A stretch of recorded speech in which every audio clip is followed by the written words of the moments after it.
so excited to be joining you once again. It's January 7th, 2026. And if everybody wouldn't mind, I'd love it if you were to take a great big deep breath in. This is the Daily Sigh. And if you're an entrepreneur trying to keep up with blah, blah, blah, blah, let's try again. This is the Daily Sigh. And if you are an entrepreneur trying to keep up with what actually matters, this is for you. My name is Qasim. I go live every business day at 6 p.m. Eastern. That's right now. And to the very best of my abilities, I give you everything that I think matters in the entrepreneurial world across business, AI, markets, platforms, and policies. All, I hope, in 15 minutes or less is the goal, because I don't want to waste a lot of your time. And to be honest with you, I don't want to waste a lot of my time either. If we haven't met, my name is Qasim. It rhymes with awesome. I am a welfare baby turned self-made multimillionaire. I help entrepreneurs who already have a real business but want clearer steps, better tools, and smarter ways to grow in a post-AI world. All of my content is and always will be free. My goal in life is to help you achieve your definition of freedom. You can get the Daily Sigh delivered directly to your inbox by going to dailysigh.ai. Let's dive right in. The story that leads for me is this article in Entrepreneur Magazine. It was really interesting. The title is AI Can Clone Your Company in 48 Hours. And it was an interesting breakdown of the risks that a lot of us don't even necessarily see coming. You know, if you think about the old school funnel hacking paradigm where you would reverse engineer what it was that people were doing and what was working, AI can do that in 48 hours. It's just, in a blink, your entire business has effectively been cloned, but not just from a marketing and messaging perspective. You know, it's like the service, the fulfillment, the secret sauce, whatever you think is proprietary, et cetera, et cetera, et cetera. So the point the magazine made, which I really loved because it's a point that I've been making for some time now, is the most important moat you can build for yourself is authority. If you think about where we're going from an AI-driven perspective, we are going to have no shortage of execution, but the execution is going to be difficult to know who to trust. And the who, I'm putting in air quotes because the who might not necessarily even be a person, right? The who could be a digital entity. And so I think for, probably, I hope, at least the next generation, we are still going to be relying on human authority. We're at least going to be relying on human authority for longer than a lot of businesses have. And so if you're trying to find the opportunity to differentiate yourself, I really think it's building authority. And I don't want you to feel like that means you have to go be an influencer. Like, you don't need 1 million followers. What you really need is 1,000 true fans. And if you've not read that, it's worth seeking out. I think it's 20 years old at this point, and it's still really a very brilliant thesis. Whatever niche you're in, begin establishing yourself as an authority right now today. I don't care what it is. You could be a stonemason or a Montessori school teacher or an airline pilot. Like, go start building authority. And if you want to know how to build authority, start creating content. Start speaking about the things that matter to you along whatever level of analysis you choose to be an expert. Talk to people about what matters, what doesn't, how to think about things, how to approach things, how to buy, when to sell, how to build, whatever it is that works for you. Begin building an authority and do it in the form that you're most comfortable in. If you're like, dude, I don't want to be on video, great, go do a podcast. If you're like, I don't want to do a podcast, go do a newsletter. There is a place where you will fit as an authority. And what's really nice, my anticipation is that we're going to see a massive spread of micro niche authorities in the post-AI world. Right now, everybody likes to pretend like the airwaves are saturated, and that's really not true at all. If you and I sat down today and we tried to identify like 100 influencers, let's say we tried to write down 100 names, I don't think we'd get to number 40 before we really started to clutch at straws and scrape at the bottom of the barrel. There's really not that many people in the global entrepreneurial thought leadership space. There should be 10 in every industry. There should be 10 really strong authorities just in North Scottsdale real estate. You know what I mean? So start building an authority. Start building yourself as an authority. I think if you really want to survive what's coming from an AI onslaught perspective, I think that's an important moat to have. I also, the point I think needs to be made, I'm sick of this mantra, this weird narrative that we keep being fed, that every technological innovation has only ever increased the number of jobs available. The reason that doesn't apply here, people that say that, generally speaking, are armchair economists or university professors, and we all know what they're worth in the job market. God bless you all if I just upset you. I don't care. Here's the thing. People that say things like that don't understand the paradigm shift. Every technological innovation has only ever created new jobs is a statement about technology that changes how the job is done. This is technology that changes who does the job. Those are massively different approaches and paradigms. And so this whole, bury your head in the sand and pretend like it's not happening, I don't think is going to help anybody. Had a really interesting conversation today with Ryan Bakey, brilliant young man, 27 years old, already on his way to being a decamillionaire. He's made a couple of acquisitions. He's built a phenomenal CPA firm, and he told me something. It was such a phenomenal unlock. I loved it a lot. He said that sales booking links should have ultra short timelines. If you're using, High Level or Calendly or whatever as a booking link from a sales perspective, don't allow people to book 30, 60, 90 days out. Make it 2 weeks or less. Put people in a position where they actually have to fulfill on whatever friction they're feeling early. Otherwise, you're leaving money on the table. Trump says he will ban Wall Street investments in single-family homes. I think this is ultra pertinent for small businesses for a number of reasons. The first, and I think the most important, is the lack of affordability from a housing perspective impacts us directly in a multitude of reasons and ways. It's our customers, it's our employees, it's ourselves, of course. And you're also seeing a whole host of things coming out, including the Jeff Bezos driven, I forget the name of the damn thing that he built, but like institutional e-buyers for single family homes.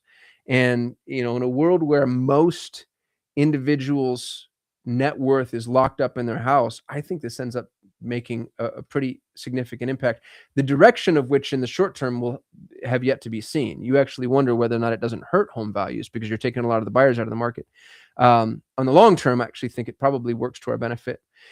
U.S. job openings fall to a 14-month low. Hiring weakens. It's not a panic, but what we do look at here is, from an employment perspective, the power just shifted to the employers for I don't know what, the last 2.5 years. I feel like it really has been a job seekers market, and that's not necessarily true any longer. So if you're an employer, probably time to start shopping. If you're an employee, probably start time to, take what comes. We would anticipate this only continuing. Next story that leads, physical AI is coming online. If you're watching the CES thing, like, good golly, dude, every single day something lands that just blows my freaking mind. But we're actually starting to see really tangible examples. As a matter of fact, I own a bunch of them. If y'all haven't been playing with these things, like I bought the Pocket, and I bought, what is this thing called? I don't know what this one is. I buy them all. I buy them all because someday they're going to work. They don't right now. The Pocket sucks. Shout out to the Pocket people. You suck. What you built sucks. What you promised didn't come true. God bless you for trying. I really mean that, by the way. Like, I'm rooting for you. And God, did you guys screw the pooch on this in ways that are unforgivable, and just bold-faced lies. This one, this pendant, I think this is the Limitless thing, also sucked, but was a little bit better. The reason I think this is so pertinent, so relevant, is because I don't think we're going to start seeing the real value of AI until we start seeing it truly integrated into our world and our life.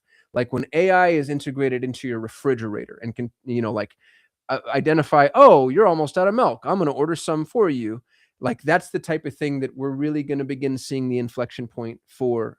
And I'm not saying that AI won't make a substantial impact until then, but the analog to digital melding, the Meta's Ray-Ban glasses and the IoT and just bringing devices online in a way that's not dependent upon a screen, the screenless future, I think is really, really, really worth paying attention to. I also think, from an entrepreneurial perspective, for my business owners out there, the amount of opportunity available and accessible to you. I'll give you a really good example. I was on a podcast with somebody not too long ago in the trades space, and we were talking about the impact that AI is going to have on trades. And one of the examples that we kind of brainstormed live on the call, that I'm sure is happening right now, I don't know, but it has to. If it's not, it will.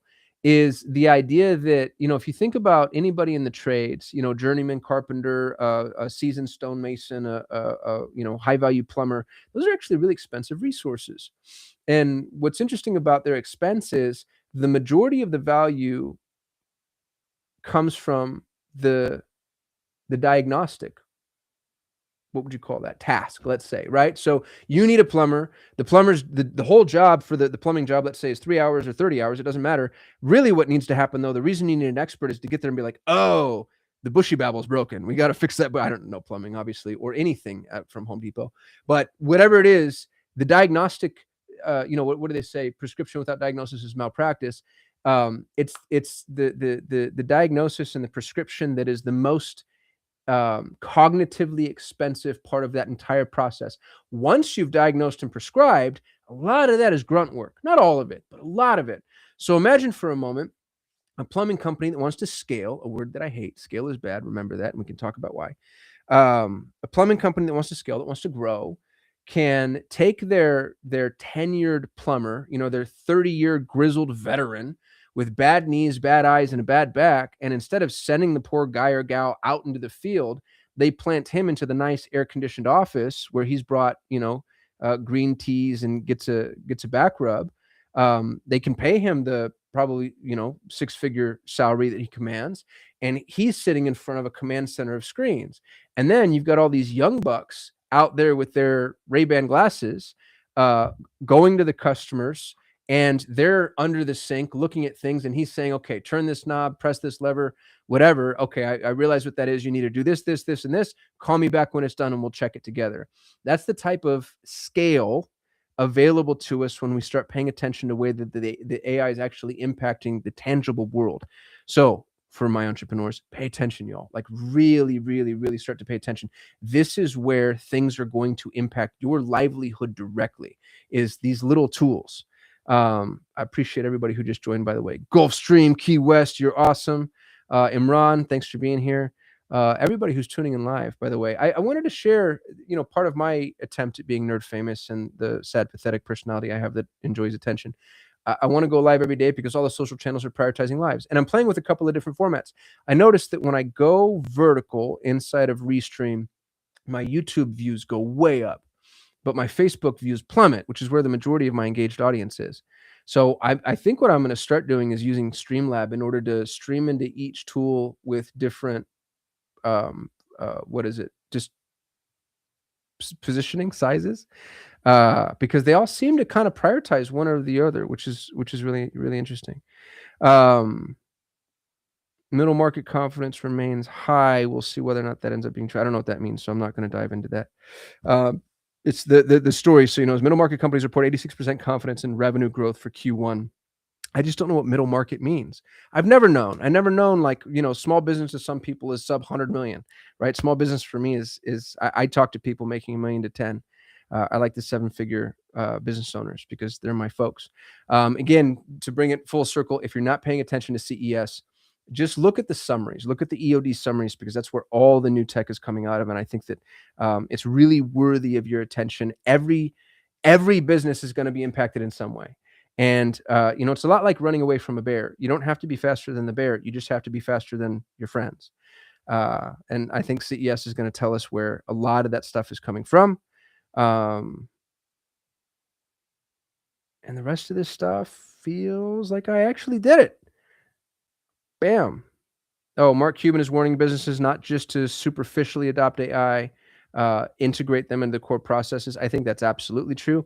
I think it needs to be ground up. I think the people on your assembly lines have to be AI enabled. You can't be a fat cat from the mezzanine shouting down, telling people use AI. You have to find a way to incentivize your employees and then train them in a way that allows them to inject AI based off of how the work is done, because they're the only ones that know how the work is done. And that's it. This has been your Daily Sigh. Great big deep breath in and exhale, because you are caught up. Follow me here wherever you're watching. If there's something I missed that you think I should have spoken about, feel free to message me. I'll do my best tomorrow to touch on it. You can also get the Daily Sigh delivered to your inbox every single day by going to dailysigh.ai. Otherwise, I will see you same time, same place tomorrow, 6 p.m.